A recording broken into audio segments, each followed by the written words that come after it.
আজকে আমরা বানাবো টেস্টি টেস্টি মুরগির মাংসর রান্না। তো ওর জন্য আমরা এখানে সরষের তেল দিয়ে দেবো। এবার সরষের তেল দেওয়ার পর আমরা দিয়ে দেবো একটু কালো জিরা। কালো জিরা দেওয়ার পর আমরা দিয়ে দেবো একটু চিনি। একটু চিনি দেওয়ার পর আমরা দিয়ে দেবো হচ্ছে তেজপাতাকে একবারে চুরচুর করে, আর একটা শুকনা লঙ্কা, লাল লঙ্কা, ঠিক আছে।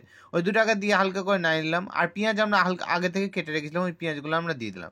পেঁয়াজ লাল লাল টস টস হয়ে গেছে, তার উপরে দিলাম আমরা মাংস। যে মাংসগুলো আমরা গরম জলে ধুয়ে রেখেছিলাম যেন গন্ধ না করে। তো গরম জলে ধোয়া মাংসগুলো আমরা ভালো করে দিলাম। এবার দিয়ে কমসে কম আমরা 3 মিনিট পর্যন্ত এটাকে ঢেকে দিলাম। এবার 3 মিনিটের মধ্যে আমরা এখানে দিয়ে দিলাম হচ্ছে রসুন, পেঁয়াজ, আদা। এই তিনটা দেওয়ার পর আমরা দিয়ে দেবো লঙ্কা। লঙ্কা দেওয়ার পর জল। এবার মিক্সির কৌটাকে নিয়ে আমরা এটা তার উপর শুকনো লঙ্কা দুটা, আর তার উপর টমেটো আর দিয়ে এবার মিক্সিতে আমরা পিষিয়ে নেবো এটাকে। তো পিছাতে পিছাতে আমরা এটাকে উঠিয়ে নিলাম। আমাদের 3 মিনিট কমপ্লিট। এবার 3 মিনিট পর আমরা উঠিয়ে হালকা করে নাড়িয়ে নিলাম। তার উপর দিলাম আমরা লবণ। এবার লবণ দেওয়ার পর দিলাম আমরা হলুদ। হলুদ দেওয়ার পর আমরা ভালো করে এটাকে নাড়িয়ে নেবো একবারে, এদিক ওদিক সেদিক দিয়ে দেখছি হলুদ হলুদ হয়ে গেছে। এবার আমরা এটাকে ঢেকে দিলাম পুরো 8 মিনিটের জন্য।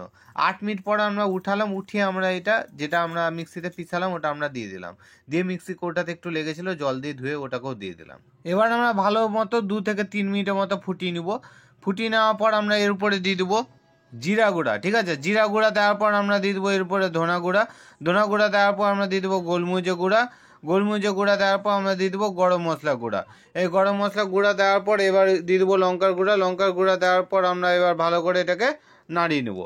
তো একবারে ভালো করে এটাকে আমরা নাড়িয়ে নিচ্ছি, দেখতে পাচ্ছ। আর তার উপর দিয়ে দিলাম টেস্ট হওয়ার জন্য কাস্তুরি মেথি যা বলতে পারো, তো দোকানে বললে দিয়ে দিবে। তো ওটাকে আমরা দিয়ে ভালো করে নাড়িয়ে নিলাম। এবার যখন আমাদের শুকিয়ে গেল একবারে, তো আমরা একটু হালকা জল দিলাম। এবার জল দিয়ে এটাকে 5 মিনিটের জন্য আমরা ঢেকে দিলাম। 5 মিনিট পর আমরা এটাকে উঠালাম। উঠিয়ে এবার একটু ভালো করে নাড়িয়ে নিচ্ছি। আর আমরা হালকা আঁচে কমসে কম আরও 5 মিনিট আমরা ফুটিয়ে যাবো। তো ফুটাতে ফুটাতে এখানে দেখতে পাচ্ছি আমাদের একবারে শুকিয়ে গেছে। এবার শুকিয়ে যাওয়ার পর আমাদের এখানে ভিডিও শেষ, আমাদের কষা মাংস রেডি। তো এখানে আমাদের ভিডিও শেষ।